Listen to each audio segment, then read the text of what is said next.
Today, we continue our series that we're calling The Secret of Success. These are lessons that the Bible teaches us about success, and today it focuses on true greatness. So, what we're going to be doing is looking at what the Bible says about greatness, and specifically, how can we achieve it. Now, before we delve into this great idea, let's talk about the secret of success. If you've ever attended a seminar on success or read one of those thousands of books on success, you realize one thing right away is that there is no secret. The true secret of success is simply the failure to practice what we already know. So this month in this series, The Secret of Success provides us with some great reminders. There was a pastor who received a Christmas card from a parishioner. And it had one of the kindest of notes. The card read, "I think you are the best preacher I've ever had. I heard Billy Graham once, and you are a better preacher than Billy Graham. I feel like when you preach, God is speaking directly to me." This made the pastor feel really, really good. The card lifted his spirits, and he carried that card with him all day. When he got home from the office, he told his wife, "You won't believe what someone wrote to me." And then went on to describe the card and how his preaching was better than Billy Graham's, and how he seemed to preach directly to her every Sunday, and how he was the best preacher she had ever heard. His wife asked, "Who was it? Who said this about you?" And the pastor just says, "Oh, it was a woman in the congregation, and she has impeccable taste in preaching. She is clearly a bright woman who obviously values good preaching." Then he says to his wife, "How many great preachers do you really think are out there? There can't be that many great ones. I mean, how many can be compared to Billy Graham?" And his wife was quick to say, "One less than you think." Frank Ketchum, who is the creator of Dennis the Menace, one time said, "Flattery is like chewing gum. Enjoy it, but don't swallow it." Story about the pastor. A quote from Ketchum illustrates a human condition found in all of us. What does it mean to be truly great? Even Jesus' ministry is not immune to this question. Laura, would you share with us the passage out of the book of Matthew? This morning's reading is from Matthew chapter 20, the mother's request. Then the wife of Zebedee came to Jesus with her 2 sons, bowed before him, and asked for a favor. "What do you want?" Jesus asked her. She answered, "Promise me that these 2 sons of mine will sit at your right and your left when you are king." "You don't know what you're asking for," Jesus answered the sons. "Can you drink the cup of suffering that I am about to drink?" "We can," they answered. "You will indeed drink from my cup," Jesus told them, "but I do not have the right to choose who will sit at my right and my left. These places belong to those for whom my Father has prepared them." When the other 10 disciples heard about this, they became angry with the 2 brothers. So Jesus called them all together and said, "You know that the rulers of the heathen have power over them, and the leaders have complete authority. This, however, is not the way it shall be among you. If one of you wants to be great, you must be the servant of the rest. And if one of you wants to be first, you must be the slave of the others. Like the Son of Man, who did not come to be served, but to serve and give his life to redeem many people." Thank you, Lord. In Matthew's Gospel, it's Palm Sunday. In fact, just that afternoon, a couple hours later, Jesus is going to ride on a donkey triumphantly into Jerusalem, people waving the palm branches. If you know your story of the Holy Week, you know by that Thursday, he will have a supper that will then soon become the Last Supper. And by the following day, he will be crucified. This Sunday, however, which is the passage that Laura read, Jesus arrives in town surrounded by a number of people, including his disciples and the mother of 2 of them, James and John. Now, Jesus has called these 2 boys from a very successful fishing business. Their father, Zebedee, owns a couple of boats, and his family, their family, one could say, is the most successful of all of Jesus' disciples. Now, yes, there were some other fishermen, or there were some other disciples that were fishermen, but they didn't own any boats. So, James and John are from a successful family business. They're successful men from a successful family business, and they have left this successful fishing business to go and join Jesus. Here today, just hours from triumphantly arriving into Jerusalem, they believe Jesus is going to announce indeed that he is the king. And he's going to lead a revolt. They believe, because God has commanded this, that things are about to change. They believe, and in this context, their mom, Zebedee's wife, comes to Jesus to ask him a favor. I want you to declare that my sons will be on your right hand and on your left when you declare the kingdom. Now, in ancient times, the spot that was reserved for the right hand went to the oldest son. And the spot for the left was for the general of the realm. But Jesus didn't have any children, and he certainly didn't have a general, so the mom wants to make sure that her sons are put right there. I mean, you can picture this, can't you? She is like any parent today going to a coach and saying, hey, my son, my daughter has been working all summer long and would make a great addition to your A team. Or if you've got a spot on your starting lineup, I think they would do great there. She's just looking out for her kids. You can't blame her. But of course, what does this do to Peter? If you ever follow around Jesus, you know that the top three are always Peter, James, and John. So the mom is saying there's no room at the top for Peter. Now, what do we call someone that wants to be top dog? What do we call someone that's just got to be second in command to the leader? What is their motivation? We call that ambition. These boys are ambitious. The mother is ambitious for her sons. Now, I'm suspecting that many of us can relate that here. We have a lot of ambitious people in this congregation. You've done well in your careers. You have run successful businesses. You have retired after a successful career. You brought this church back from literally almost closing its doors. You supported Lauren's call to pay your bills every single year. And to top it off, you paid off the debt on the elevator in record time. I know I got caught up in this success. When I moved to this town 5 years ago, I had the choice of going to any church that I wanted. But I came here because you had an ambitious vision for mission, for paying your apportionments, for being active in the gearing community. You see, ambition is normal. We can understand what James and John are doing here. We see this in our own business, our own workplace. We see this amongst our coworkers. There is a drive to be successful, and there's no secret there. So when we look at the church, we need to ask, what role does ambition play in the Christian life? Now, in the New Testament, there are actually two words for ambition, and Paul uses both of them in his letters. For the first one is in Philippians 2, do nothing from selfish ambition or conceit, but in humility regard others as better than yourselves. Let each of you look not to your own interests, but to the interests of others. This is selfish ambition. This has a pretty negative connotation. The Greek word here is erythia. Now, the word was actually common in Greek democracies to describe some people who run for office and are completely concerned for themselves. Not unlike our modern day democracy. Now, I know a lot of people that run for office, and I know a lot of people that hold public office. These are people that want to make a difference. They have a commitment to public service.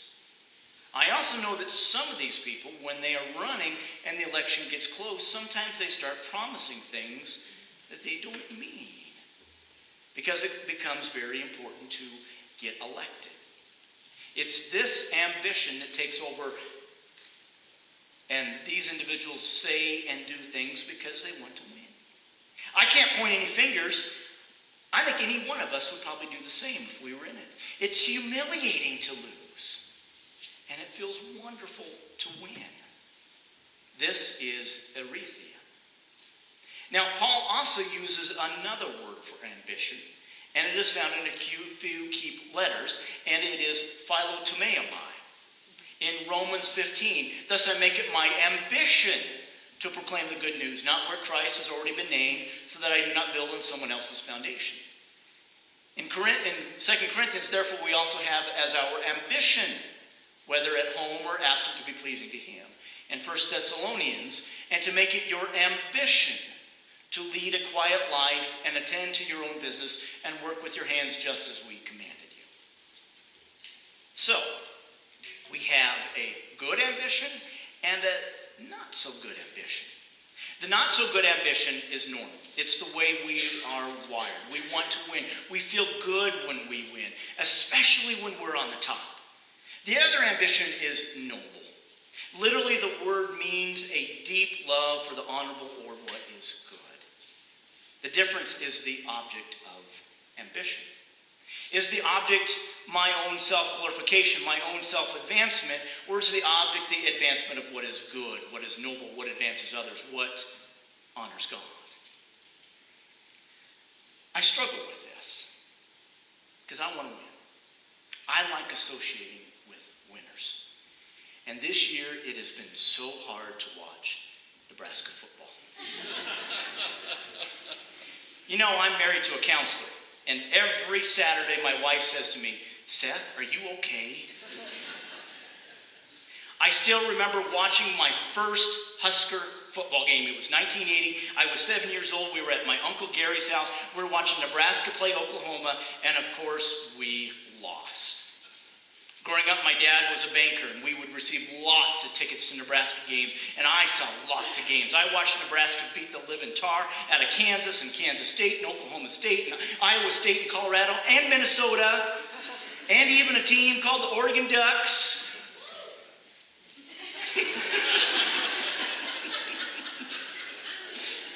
And then in the 90s, I continued to watch this. Even though I went to Nebraska Wesleyan, I married someone that went to UNL, which meant that I had access to season tickets. Wow. This has been in my blood. To be on top of the college sports scene for almost 40 years. That is why the word success and greatness is a struggle to me in the church. Because the real question becomes, which ambition should I focus on? Arethea, the desire for self-glorification. Yeah, my Huskers are number one. Or philotomai, the pursuit for what is noble and good, and the realization it's just a game. R.T. France one time wrote, the natural human concern with status and importance is clearly one of the most fundamental instincts which must be unlearned by those who belong to God's kingdom. We're talking about a natural instinct here. So should we pray? God, take away what is natural in us, or should we be praying, God, allow us to channel this natural instinct into what is good and noble and honors you? I'm guessing that you struggle with this in some way. It may not be about a favorite team, but maybe something else in your life. There's a woman who came to her pastor's office one morning, and she said, Pastor, I really struggle with this. I'm really embarrassed, and I hate to say this. I think I'm sinning. I compare myself to other women in the church. I look to see how many wrinkles they have. I look to see what they're wearing. I study their latest hairstyle. I hate to say this, Pastor, but I look at these other women and I see it. I think I'm the prettiest woman in the church. I really need your help with this. The pastor looks at this dear parishioner and says, oh, I don't think you're sinning. That's not a sin that you're struggling with. I just think you're horribly mistaken. I guess be careful what you ask your pastor. The path to greatness for anyone is to figure this stuff out. For all of us to understand why we're in ministry. Adam Hamilton tells the story that when he was in seminary, he was working for a church in Dallas. And he was in charge of the youth group. And he wanted to make sure that he had the best youth group in Dallas. He even says this, it didn't matter that he was in seminary, he was going to put every effort into it, and he wanted to have the number one youth group in that town, and so he put together a youth newsletter, and he was working with an old mimeograph machine, and so he literally would take clip art, and he would literally cut and paste and put it onto a newsletter, and he worked on putting a new logo together, and he wrote these great articles that compared what the youth activities were doing with what the senior pastor was preaching about. And he says that this newsletter would not only go out to youth and to the parents, but also to other churches in Dallas as well. And as Adam tells it, about 2 weeks after one of these letters went out, they also received these newsletters from other churches. And he starts looking at the youth page and he notices a lot of similarities. I mean, the activities they're doing is very similar to what his youth group is doing. He notices the same clip art that he works so hard to cut and paste is very similar to this newsletter. And then the article that he wrote, Adam says it was exactly the same. It didn't even say, with permission of Adam Hamilton. It was verbatim. Adam was fuming. He said he went to the senior pastor. His name was Bob. Now, he expected Bob to stick up for him, make a statement, call that pastor of that other church, something. And instead, he told Adam, Adam, you will be a lot happier if you stop worrying about who gets the credit. Ouch, Adam says. But he was right. What is better, someone who gets angry or realizing you did a great job and others are using your ideas? When I was in Chadron, there was a fantastic program that went through a transition of leadership. The person who started this organization decided to move on. It was going to greener pastures. So the board went to work and found a capable replacement. Everything seemed to be going okay until this new leader noticed some irregularities, specifically in the area of finances. Now the board became aware of it, but that was not the most shocking revelation. The former leader, the person who founded this organization, who put in her time and her money and her blood, sweat, and tears into creating this organization, heard that her successor was struggling, and in fact, she was reveling in it. Even though she lived in another state, she would contact her former employees, talk about how bad the new leader was doing. And it became so bad that the board couldn't even focus on the finances. It was dealing with issues of what she was saying with those employees. Eventually, the program that this woman had started was dissolved and taken over by a similar organization here in Geary. About a year later, I was sitting on a board as well. And we were looking at a similar transition of leadership. And I had mentioned what was going on with that other board, especially when we heard that our director was saying to some employees that we, the board, was going to have a really hard time finding someone to take her spot. And one wise person on our board said, none of us are irreplaceable. And when we chose our new director, we remembered those words. The path to greatness is figuring this out. We spend our lives, our careers, clawing ourselves to the top, and when our ambition to be great overcomes our ambition to be good, it becomes toxic.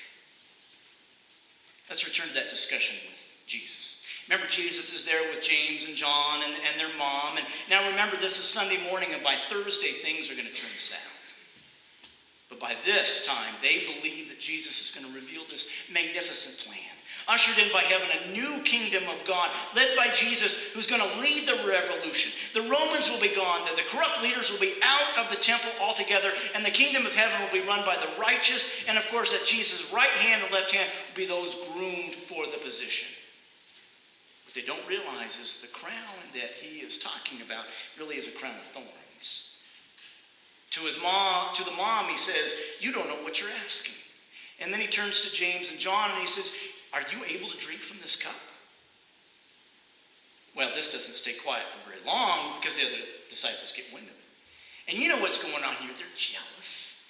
I mean, they're seeing these other two becoming top dogs, and they want the same. We understand this. We've all worked someplace where someone gets a promotion because they weaseled themselves into the heart of the manager.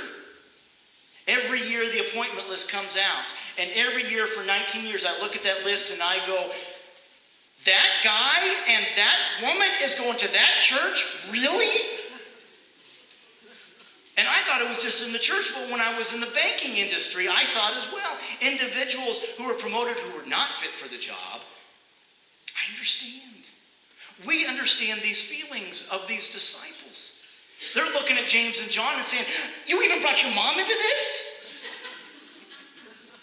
Let's look at this passage again. I'm going to quote here from The Message by Eugene Peterson. When the 10 others heard about this, they lost their tempers, thoroughly disgusted with the two brothers. So Jesus got them together to settle things down. He said, you've observed how godless rulers throw their weight around, how quickly a little power goes to their heads. It's not going to be that way with you. Ouch. Whoever wants to be great must become a servant. Whoever wants to be first among you must be your slave. That is what the Son of Man has done. He came to serve, not be served, and then to give away his life in exchange for the many who were held hostage. Jesus is teaching us about success. Success is serving other people.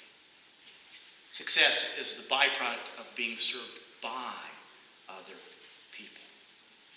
Greatness is defined by our capacity and willingness to humble ourselves, to bless others, to build them up, to encourage them.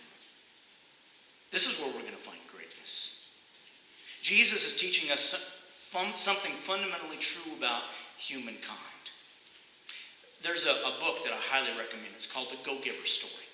It's about a character by the name of Joe. Now, Joe is a go-getter. He has got this idea that he's going to work really hard and really fast to get ahead, but every time that he does, he always seems to get farther away from his goals. Well, in desperation to really to land that great final sales, he goes to a guy by the name of Pindar. Now, Pindar is this wise man that lives in the community, and everyone just kind of calls him the chairman, as in chairman of the board. And so he goes to Pindar and he says, what is your secret of success? And Pindar just says one word. And Joe's thinking, oh my gosh, this is it. I'm going to succeed right now. And Pindar says, giving. That's it. See yourself in the role of giving. Giving to your customers, giving to your clients, giving to your coworkers, giving to your employees. And through this story, Joe becomes not a go-getter, but a go-giver. And it changes his life. Giving, serving, this is the true secret of success. The truly great recognize this. This month, we are sharing in the secrets of success. But it's no secret, because it's been staring at you for a couple years now. I want you to turn to the back of your bulletin. Go all the way to the bottom of the bulletin, and you're going to see there our core values. Now, last week we talked about spiritual growth and vitality. This week it is mission and outreach. This week I decided to ask some of the saints of the church this simple question. Why are you involved in mission? Why do you give to missions? And these were their honest responses. God said, take care of my people. It's the Jesus thing to do. Jesus said, what you have done to the least of these, you have done to me. It is better to give than receive. Loving your neighbor because we are all children of God. Jesus told Peter, feed my sheep. And we have so much. Now that last quote got to me because I remember a conversation I had with Liz, who's the pastor of Central Alabanza. This is our Spanish-speaking United Methodist Church located up on Country Club Road. And we were talking about decorating for Advent. And she told me that they did not have the money for any decorations. In fact, last year they have not been able to purchase anything to display. You know, this church has more decorations than we can even put up. And I'm guessing that it's probably the same with your house. So, we have so much, and at 5 o'clock on November 29th, it's a Wednesday, we are going to take what we have and we're going to decorate our sister church for Christmas. The secret of success, to be truly great, is to recognize the ambition to do what is good and noble for the cause of heaven, to be in mission, and that is to share. It reminds me of the story of the glove. Maybe you've already heard it. A glove is an amazing thing. I mean, you can kind of pick up things. You can sit there and shuffle with papers. You can kind of mess with your hair. You can even take the glove and kind of slap someone with it. Did that hurt? I'm sorry. But here's the thing about a glove. You take it off, and you put it there, and it just kind of sits there. Now, I can try to teach it that it needs to get up and do some things. I can kind of question it. I can yell at it. Come on, glove, do something. without my hand actually in the glove, it's just leather. This week, our Committee on Outreach and Mission met to plan for the future. We have set out an ambitious program to serve our neighbors both near and far. Each month, you are going to hear from someone who is a direct benefit of our mission opportunities. Now, we're going to have opportunities to just drop in some loose change, such as the gas voucher program, the Faith Promise program, money for scholarships. Sometimes we're going to be called to be the hands, work with Habitat for Humanity, Salvation Army. And others, we're going to be asked to purchase something specific for our food pantry, maybe a Christmas meal. This is exciting for us, but also very ambitious. The kind that serves God. And it is only something that we can do together. I want to end with one final story here. There was once a college student that was really struggling in many areas of his life. He spent a great deal of time angry and frustrated, and he didn't know where to turn until finally he just walked into the chapel. It was lit very dimly. It was hardly ever used. It was kind of dusty. And so as he's in this chapel, he's kind of slapping the backs of the pews, and he's yelling, he's crying, he's raging at God. He says, God, you created this world. What could you have possibly been thinking? Look at the problems people face. Look at the pain, the suffering, and hunger. Look at the neglect, the waste, the abuse. Everywhere I look, I see messed up people, hurting people, lonely people. This young man, he ranted and he raved and on and on and on. Finally, exhausted, he sat right in the front pew and he looked hopelessly at the tarnished cross through the dusty light that was coming through the stained glass windows. And he just yells, it's all such a mess. This world you created is nothing but a terrible mess. Why, even I could make a better world than this one. And then the young man heard a voice that stopped him in his tracks and made his jaw drop. And the voice said, and that's exactly what I want you to do. Make a better world. There's no secret here. The ambition that changes the world is through the work of what is right and good. Philo to me and mine. Have you figured this out? Life means something when we serve, when we are the glove, when we become God's hands to change the world. This is why mission and outreach is one of our secrets. Amen.